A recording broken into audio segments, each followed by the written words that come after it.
হরে কৃষ্ণা। সকল মায়েদের আমার সাদর প্রণাম। মায়েরা, আপনারা কি জানেন আজকাল শিশুরা কেন এত উদ্বিগ্ন, অধৈর্য এবং অস্থির হয়ে উঠেছে? তা কি কখনো গভীরভাবে ভেবে দেখেছেন? তাদের সব কিছুই আছে, দামি খেলনা, সুন্দর পোশাক, ভালো স্কুল, ভালো খাবার, তবুও তাদের মানসিক শান্তির অভাব। মাঝে মাঝে মনে হয় যেন শৈশব আর নিষ্পাপ নেই। শিশুরা হাসে, কিন্তু সেই হাসি দ্রুত রাগে পরিণত হয়। তারা অনেক কথা বলে, কিন্তু ভেতর থেকে তাদের সাথে যোগাযোগ থাকে না। তাদের চোখে একটা স্ফুলিঙ্গ থাকে, কিন্তু তাদের মনে কোনো শান্তি থাকে না। কেন? এটা কি কেবল মোবাইল ডিভাইস আর আধুনিক জীবনের কারণে, নাকি আমরা শুরু থেকেই তাদের গুরুত্বপূর্ণ কিছু দিতে অবহেলা করছি? একদিন একজন মায়ের কথা আমার হৃদয় ছুঁয়ে গেল। তিনি বললেন, আমি আমার সন্তানদের সব কিছু দিয়েছি, ভালো স্কুল, বই, খেলনা, নিরাপত্তা, কিন্তু সম্ভবত আমি তার গর্ভে যা প্রয়োজন তা দিতে ভুলে গেছি। আর তা হলো মূল্যবোধ।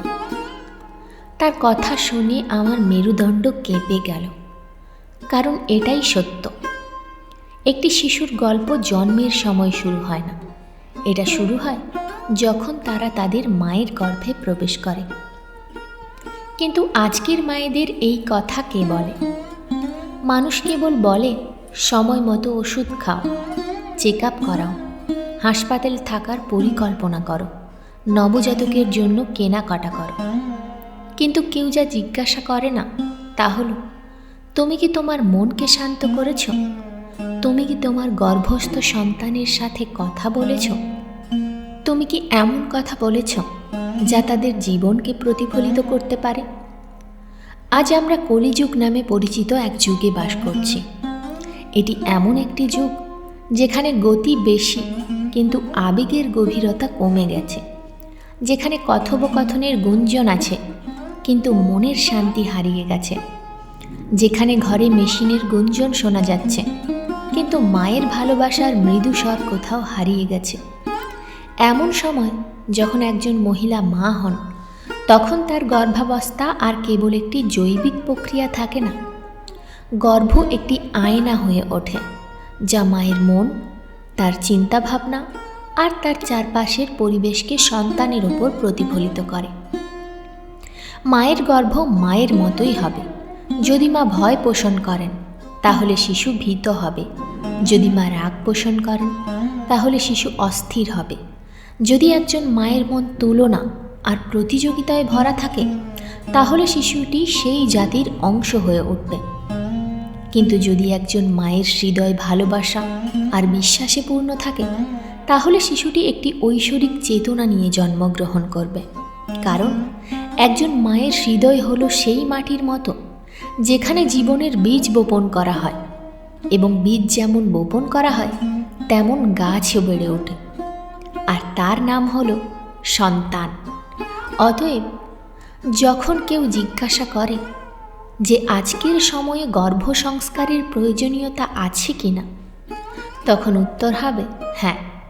কারণ এই সংস্কারগুলোই একজন মাকে কেবল জন্মদাতাই করে না, বরং একজন দিক নির্দেশনদাতা করে তোলে। এখান থেকেই একজন জাগ্রত মায়ের যাত্রা শুরু হয়, আর সেখান থেকেই গর্ভ সংস্কারের আসল গল্প শুরু হয়। এটি কলিযুগ, এমন একটি সময় যখন প্রতিটি মানুষ কোনো না কোনো দৌড় দৌড়াচ্ছে। কেউ কেউ অর্থের পেছনে, কেউ কেউ নাম অথবা খ্যাতির পেছনে, আবার কেউ নিজেদের অস্তিত্ব প্রমাণের দৌড়ে নেমেছে। সবাই ব্যস্ত, প্রতিটি মুখ চাপা, প্রতিটি মন ক্লান্ত। আর এই দ্রুতগতির পৃথিবীর মাঝে মাঝে মাঝে একজন মা থেমে যান, কারণ তার ভেতরে একটা ছোট্ট জীবন বেড়ে উঠছে, একটা আত্মা রূপ নিচ্ছে। কিন্তু প্রশ্ন হলো, সে কি সত্যিই থামতে পারবে? সে কি তার নিজের জন্য আর তার গর্ভে বেড়ে ওঠা আত্মার জন্য একটু শান্তি, একটু নীরবতা, একটু আপনত্ব খুঁজে পাবে? আজকের মায়ের জীবন আমাদের ঠাকুমার সময়কার মতো আর নেই। সেই সময় যখন গর্ভাবস্থার খবর আসতো তখন পুরো পরিবার হাসিতে ফেটে পড়ত, কথাবার্তা ধীর হয়ে যেত, খাবারগুলি বিশুদ্ধভাবে প্রস্তুত করা হতো, তুলসী গাছের কাছে প্রদীপ জ্বালানো হতো, রামায়ণের প্রাণোক্তি প্রতিধ্বনিত হতো। আর প্রতিদিন সকালে ঠাকুমা তার গর্ভবতী পুত্রবধূর মাথায় হাত রেখে তাকে আশীর্বাদ করতেন। কিন্তু আজকের মাকে ঘিরে আছে শব্দ, তার শরীরে হরমোনের ওঠানামা, তার মনে একাকিত্ব, ঘরে মেশিনের গুঞ্জন আর বাইরের জগতের ক্রমাগত উদ্বেগ। গর্ভাবস্থা আর কোনো আধ্যাত্মিক অভিজ্ঞতা নয়, বরং এটি একটি করণীয় তালিকা হয়ে দাঁড়িয়েছে। সে ডাক্তারের কাছে গেল কিনা, সে সময় মতো ওষুধ খেয়েছে কিনা, রিপোর্টগুলো ঠিকঠাক এসেছে কিনা, সে প্রসবের জন্য প্রস্তুত কিনা, সে অফিসে ছুটির জন্য আবেদন করেছে কিনা। এই সমস্ত কাজের ব্যস্ততার মধ্যে একটি ক্ষীণ কণ্ঠস্বর প্রতিধ্বনিত হয়, তার মন। আমি কি কেবল শারীরিকভাবে মা হচ্ছি, নাকি আমার আত্মাও মা হওয়ার জন্য প্রস্তুতি নিচ্ছে? এই প্রশ্নটি তার আত্মায় মশার মতো ঘুরপাক খাচ্ছে। আজকাল বাড়িতে কোনো শান্তি নেই, সবাই তাদের নিজেদের কাজে ডুবে আছে। বাচ্চারা তাদের ঘরে, স্বামীরা তাদের কাজে ব্যস্ত, আর মায়েরা একা নিজের অনুভূতি বোঝার চেষ্টা করছে। আমরা আর ঠাকুমা দিদিমাদের কাছ থেকে গল্প শুনি না, মোবাইল ফোন তথ্য নিয়ে আসে, কিন্তু তাদের মধ্যে আপনত্বের অনুভূতির অভাব থাকে। তুলসী গাছের সামনে আর কোনো প্রদীপ জ্বলে না, বরং সকালে মোবাইল বার্তা আমাদের সবার আগে জাগিয়ে তোলে। নোটিফিকেশানের শব্দে ঘেরা একজন মায়ের মন কখনো সত্যিকারের অর্থে শান্তিতে ছিল তা মনেও রাখে না। এমন পরিস্থিতিতে যখন তার নিজের মন অশান্ত থাকে, তখন তার গর্ভ কিভাবে পবিত্র আর শান্ত থাকতে পারে? গর্ভে বেড়ে ওঠা শিশু টিভির পর্দার দিকে তাকায় না, খবর পড়ে না, কারো কথা শোনে না, সে কেবল তার মায়ের মন অনুভব করে। একজন মায়ের প্রতিটি আবেগ, প্রতিটি ভয়, প্রতিটি চিন্তা, প্রতিটি আকাঙ্ক্ষা কথা না বলেই তার কাছে স্থানান্তরিত হয়।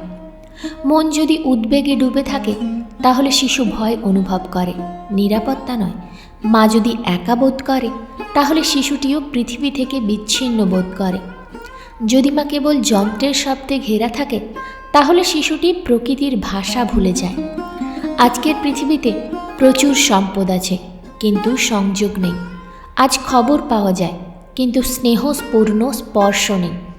আমরা খবর পাই, কিন্তু সান্ত্বনা পাই না, এবং এটি এই যুগের সবচেয়ে বড় বিড়ম্বনা। যেখানে সুবিধা আছে, সেখানে কোনো করুণা নেই।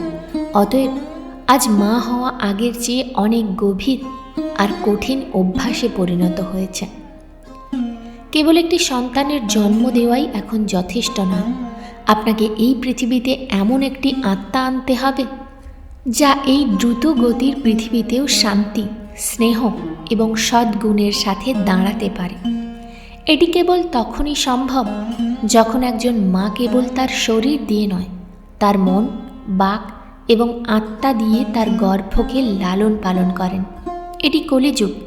এখানে শত্রু বাইরে নয়, বরং ভেতরে রয়েছে ভয়, চাপ, তুলনা, অপরাধবোধ এবং একাকিত্ব। অতএব গর্ভ সংস্কার কেবল একটি ঐতিহ্য নয়, এটি এই যুগের সবচেয়ে বড় প্রয়োজন। গর্ভ সংস্কার হল শক্তির অস্ত্র, যা একজন মা এই যুদ্ধে জয়ী হতে পারেন।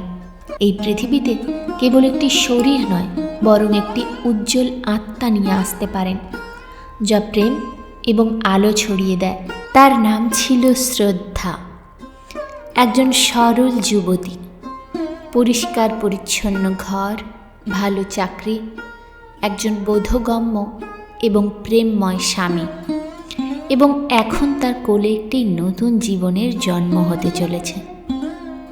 যখন শ্রদ্ধা তার গর্ভাবস্থা পরীক্ষার রিপোর্টে দুটি লাইন দেখেছিল, তখন তার চোখ অশ্রুতে ভরে গিয়েছিল। সেই অশ্রু আনন্দের সাথে সাথে ভয়েরও ছিল। ঈশ্বর তাকে মাতৃত্বের আশীর্বাদ করেছেন বলে আনন্দিত, আর ভীত যে সে কেবল একটি সন্তানের জন্ম দেবে, অথবা তাকে একটি সৎ আত্মার রূপ দিতে সক্ষম হবে। শ্রদ্ধা জানত যে মাতৃত্ব কেবল একটি শারীরিক কাজ নয়, এটি আত্মার একটি পবিত্র দায়িত্ব। শ্রদ্ধা একজন সাধারণ মা হতে চাননি। সে তার চারপাশের জগৎকে মনোযোগ সহকারে পর্যবেক্ষণ করেছিল। ছোট বাচ্চারা যারা খুব বুদ্ধিমান কিন্তু সহজেই রেগে যেত, সেসব বাচ্চারা মেধাবী ছাত্র ছিল কিন্তু খিটখিটে এবং সংবেদনশীল ছিল না। যেসব বাচ্চারা ভালো খেলনা, সুন্দর পোশাক সব কিছুই পেয়েছিল, কিন্তু তাদের হৃদয়ে স্থিতিশীলতা এবং স্নেহের অভাব ছিল। শ্রদ্ধা গভীরভাবে কিছু বুঝতে পেরেছিল। একটি শিশুর অবনতি তাদের রিপোর্ট বা স্কুল দিয়ে শুরু হয় না, এটি শুরু হয় যখন তারা তাদের মায়ের গর্ভে থাকে। সেই দিনগুলিতে যখন তাদের মা দুঃখী ছিলেন, সেই রাতগুলি যখন তারা একা থাকতেন, সেই মুহূর্তগুলি যখন তাদের মা ভয় আর অনিশ্চয়তায় ভরা থাকত, সেখানেই একটি আত্মার প্রথম ভিত্তি স্থাপন করা হয়। এবং সেই দিন শ্রদ্ধা একটি সিদ্ধান্ত নিয়েছিল যে সে কেবল মা হবে না, সে একজন সচেতন মা হবে। সে প্রথমে যা করেছিল তা হলো তার ভিতরের কোলাহল শান্ত করা। সে তার মোবাইল ফোন ব্যবহার কমিয়ে দিয়েছিল। সে প্রতিদিনের খবরের কোলাহল থেকে নিজেকে দূরে সরিয়ে নিয়েছিল। সে প্রতিদিন ভগবদ্গীতা থেকে একটি শ্লোক আবৃত্তি করতে শুরু করেছিল। সে প্রতিদিন তার গর্ভে হাত রাখার সিদ্ধান্ত নিল এবং তার মনের ভাষা ব্যবহার করে তার সন্তানের সাথে যোগাযোগ করতে লাগল। যখনই বাড়িতে কেউ জোরে কথা বলতো, শ্রদ্ধা তৎক্ষণাৎ বলতো, দয়া করে আস্তে আস্তে কথা বলো, আমার সন্তান শুনছে। যদি কোনো তর্ক হতো, সে তুলসী গাছের সামনে বসে প্রদীপ জ্বালিয়ে চুপচাপ প্রার্থনা করত, প্রভু, আমার মনের তাপ যেন আমার সন্তানের কাছে না পৌঁছায়। শ্রদ্ধা প্রতিদিন কিছুক্ষণ ধ্যান করতে শুরু করল। সে তার গর্ভে হাত রেখে চোখ বন্ধ করে বলতো, সন্তান, তুমি এই কলি যুগে এসেছ, কিন্তু আমি তোমাকে সত্য যুগের চেতনা দেব।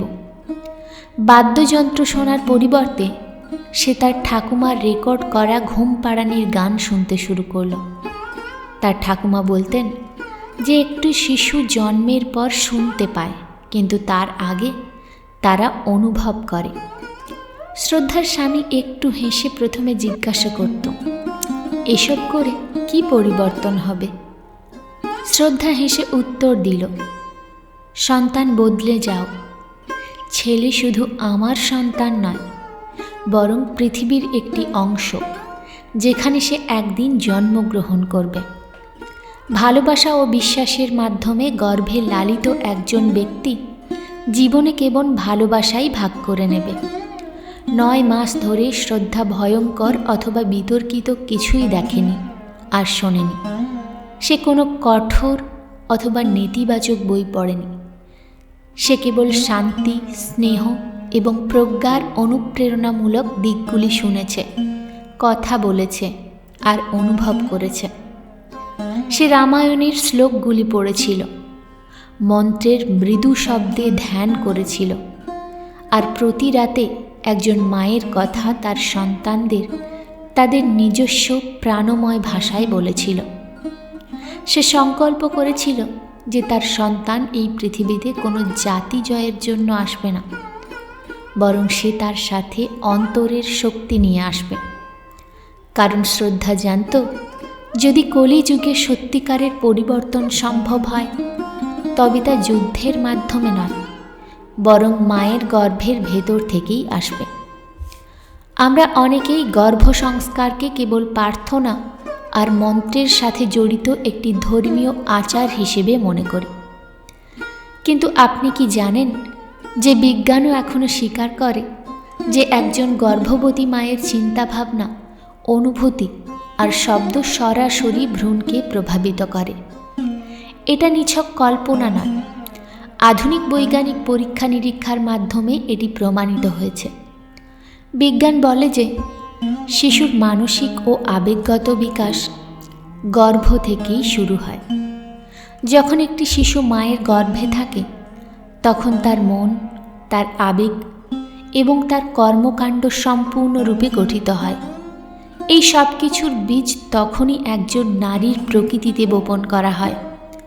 আজ কেবল ভারতেই নয়, আমেরিকা, ইউরোপের মতো দেশগুলিতেও বিজ্ঞানীরা বিশ্বাস করেন যে যদি একজন গর্ভবতী মহিলা দুঃখী, চাপগ্রস্ত অথবা ভীত হন, তাহলে শিশুটি গর্ভেই একই শক্তি শোষণ করে।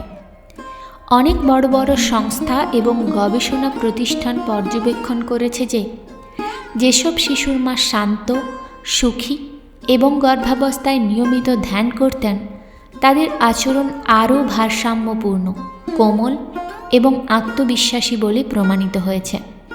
আপনি হয়তো শুনেছেন যে প্রাচীনকালের ঠাকুমা দিদিমারা গর্ভবতী মহিলাদের রামায়ণ, গীতা, ভগবদ্গীতা এবং সুন্দরকাণ্ড পাঠ করে শোনাতেন।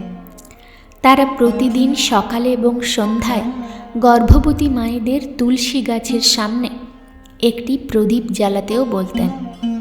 মায়েদের মিষ্টি কথা বলতে, শান্ত থাকতে এবং ইতিবাচক চিন্তা করতে শেখানো হতো। কেন?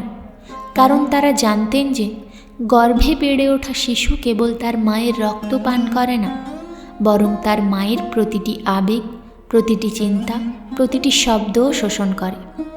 মা যদি ভয় পান করেন তাহলে শিশুটিও ভীত হয়ে ওঠে। মা যদি ভালোবাসায় পরিপূর্ণ হন তাহলে শিশুটিও একজন দয়ালু এবং করুণাময় আত্মা হয়ে ওঠে। মা যদি সারাদিন খিটখিটে অথবা রাগান্বিত থাকেন তাহলে শিশুটি এই একই রকম মেজাজ নিয়ে জন্মগ্রহণ করে। এটি কেবল আবেগের বিষয় নয়। আধুনিক ডাক্তার, মনোবিজ্ঞানী এবং বিজ্ঞানীরাও একমত যে শিশুটি কেবল গর্ভে একটি শরীর গঠন করে না, একটি শব্দ, আলো, আবেগ এবং শক্তি চিনতেও শেখে। মা যখন সুরেলা সঙ্গীত শোনেন, শান্ত মন্ত্রের সুরে বসেন অথবা গীতার শ্লোক পাঠ করেন, তখন একটি শিশুর মন এবং মস্তিষ্কের ওপর প্রভাব ফেলে। বেশ কয়েকটি গবেষণায় দেখা গেছে যে শিশু গর্ভাবস্থায় মা যে ভাষায় কথা বলেন তার স্বর, ছন্দ এবং আবেগ চিনতে পারে। অতএব গর্ভে যা বলা হয় তা জন্মের পরেও শিশুর স্মৃতিতে গেঁথে থাকে। কিন্তু গর্ভ সংস্কার কেবল শোনা বা বলার মাধ্যমেই সীমাবদ্ধ নয়। এর সবচেয়ে গুরুত্বপূর্ণ উপাদান হল মায়ের ভেতরের অনুভূতি। যদি মায়ের বিশ্বাস, শান্তি এবং ভালোবাসা থাকে তাহলে সেই শক্তি কথা না বলেও ভ্রূণের শরীরে পৌঁছায়। কারণ শিশু আবেগ বোঝে, শব্দ নয়। মায়ের প্রতিটি অশ্রু, মায়ের প্রতিটি হাসি, মায়ের প্রতিটি চিন্তা সরাসরি সেই সন্তানের আত্মাকে স্পর্শ করে।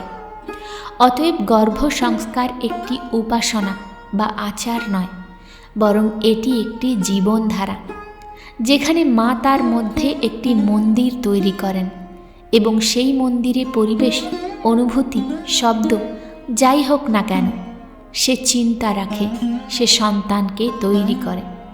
এই কারণেই আপনি যদি চান যে আপনার সন্তান এই কলিযুগেও একটি শান্ত, ভারসাম্যপূর্ণ, প্রেমময় এবং বুদ্ধিমান আত্মা হয়ে উঠুক, তবে তার জন্য প্রথম সংস্কারটি গর্ভেই শুরু করতে হবে। আজকের সময়ে যখন প্রত্যেক মা কোনো না কোনো পেশায় জড়িত থাকে, কখনো সংসারের দায়িত্ব, কখনো চাকরির উদ্বেগ, কখনো সম্পর্কের বিভ্রান্তি, তারপর প্রশ্ন ওঠে, গর্ভাবস্থার অনুষ্ঠান কি সত্যিই আজকের জীবনে অন্তর্ভুক্ত করা যায়?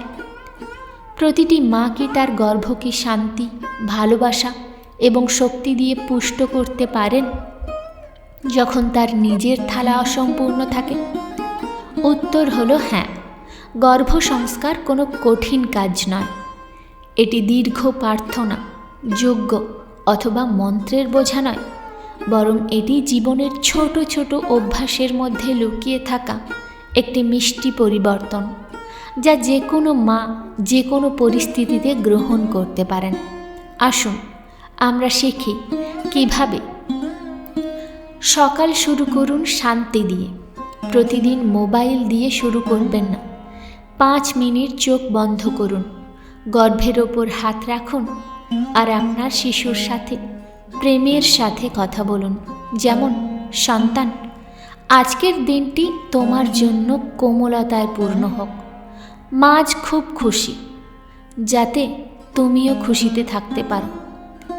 সকালে একটি সুন্দর প্রার্থনা, যেমন ওম ধ্বনি অথবা একটি শান্ত স্তোত্র গুনগুন করুন।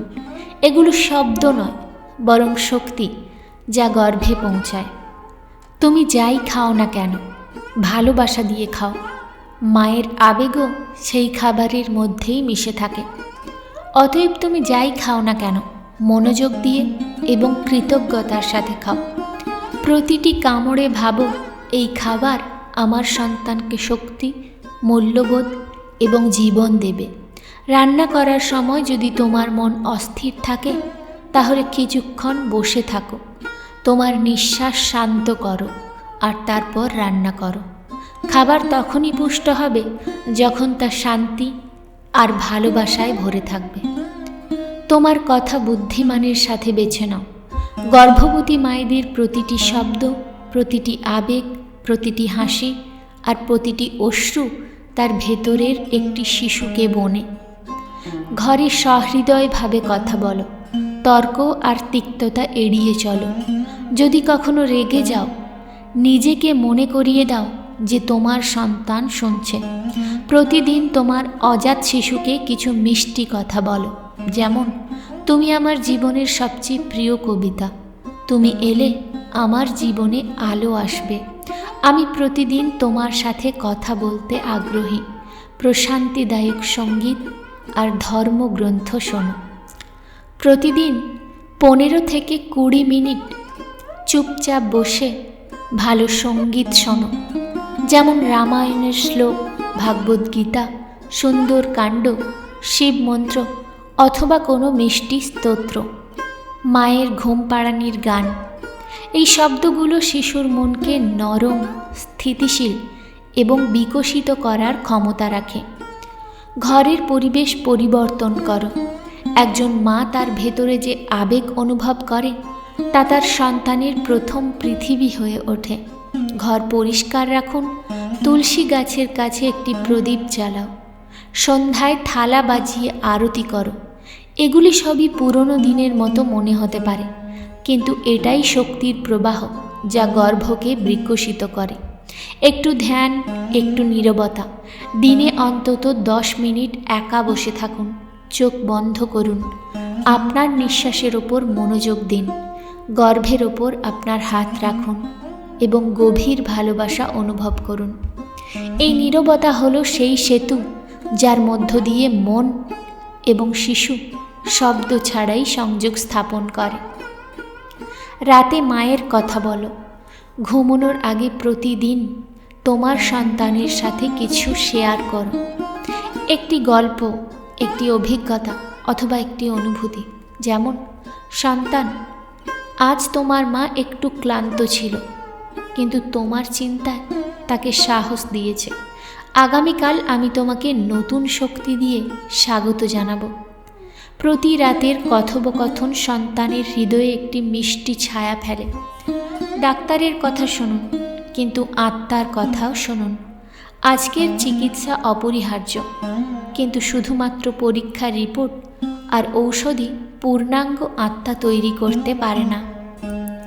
তোমার ভেতরের কণ্ঠস্বর শোনো, যাকে তুমি একজন মায়ের ভেতরের জ্ঞান বলো। যদি তোমার মন বলে যে আজ তোমার শান্তির প্রয়োজন, তাহলে শান্তি খুঁজে নাও। যদি তোমার মন বলে যে তুমি একটি স্তোত্র শুনতে চাও, তাহলে শোনো।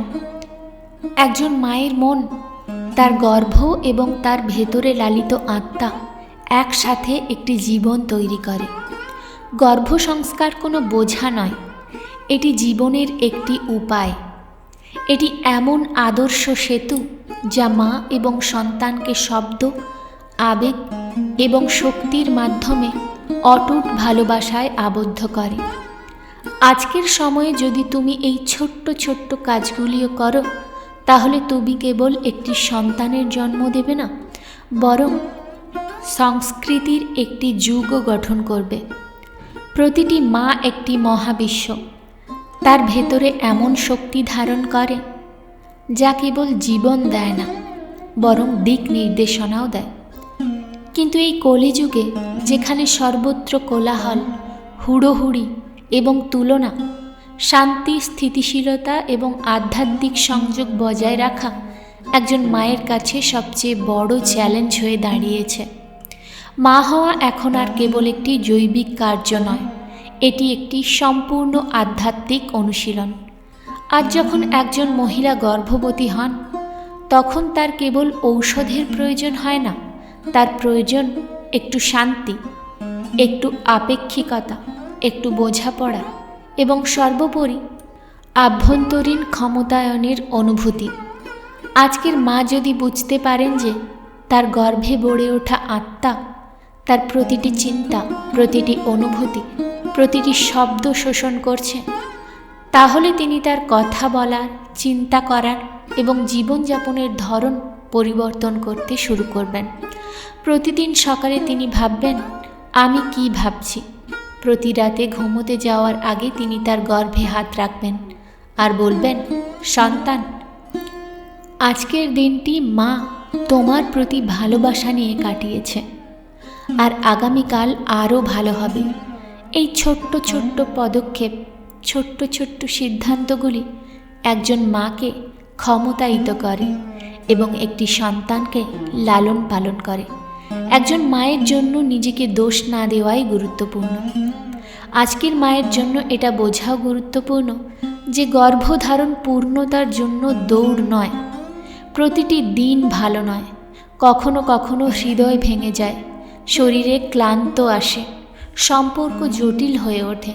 কিন্তু একজন মা যদি এখনও নিজের ভেতরে একটু ভালোবাসা আর সচেতনতা বজায় রাখে, তাহলে সেটাই তার সবচেয়ে বড় অবদান। গর্ভসংস্কারের অর্থ এই নয় যে আপনি দেবী হয়ে যান, বরং এর অর্থ হলো আপনি প্রতিদিন একটু বেশি ভালোবাসা আর সচেতনতা নিয়ে মাতৃত্বের পথে এগিয়ে যান। একজন মায়ের শক্তি তার সন্তানের ভাগ্য নির্ধারণ করে। আপনার সন্তান কেবল আপনার রক্ত মাংস দিয়ে তৈরি নয়, তারা আপনার আবেগ, আপনার কথা, আপনার শোনা প্রতিটি প্রার্থনা, আপনার ভেতরের প্রতিটি শান্তির অনুভূতি দিয়ে তৈরি।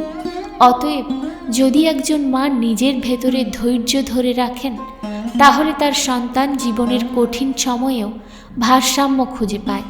যদি একজন মা ভালোবাসায় পরিপূর্ণ হন, তাহলে শিশুটি ঘৃণার জগতেও ভালোবাসা ছড়িয়ে দেয়। যদি একজন মা নিজেকে বোঝেন, তাহলে শিশুটি তার ভেতরের জগৎকে চিনতে শেখে।